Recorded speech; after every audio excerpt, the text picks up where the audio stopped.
guys, welcome to the second episode of the Endgame study series. In this video, we have a puzzle with why to move, and you can take as much time as you need to before you keep watching. So the first question you need to answer is, what result are you playing for?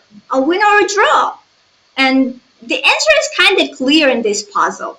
You already have a draw, even if you just move back and forth. So you want to win. But how? You cannot checkmate on h5, on h8 or h7 simply because you cannot make this rook h7 move away. It will always be on h6 or h8 if you try to. So you need to find another way to checkmate. Click and pause and think again if you haven't found it yet.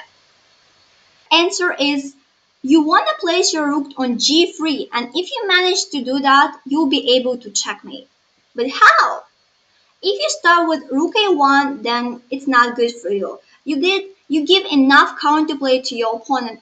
After rook d7, rook g1, rook g2, rook g3, they take on f2, and now you're in trouble, not them. So go to the beginning and think again. The correct move is rook to a8, and by making this move, you put black into zugzwang. Now they cannot leave the h file. If they go rook c7, then you play rook h8 and you checkmate rook h7, right?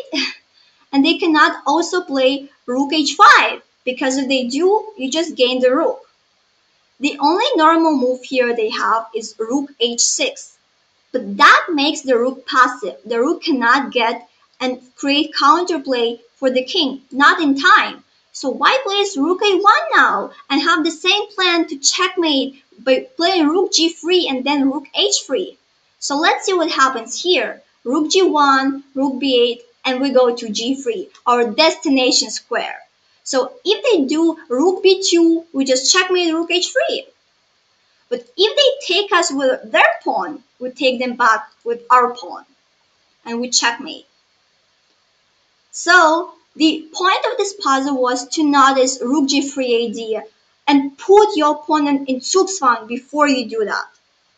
Hopefully you enjoyed watching the solution, and see you in next videos.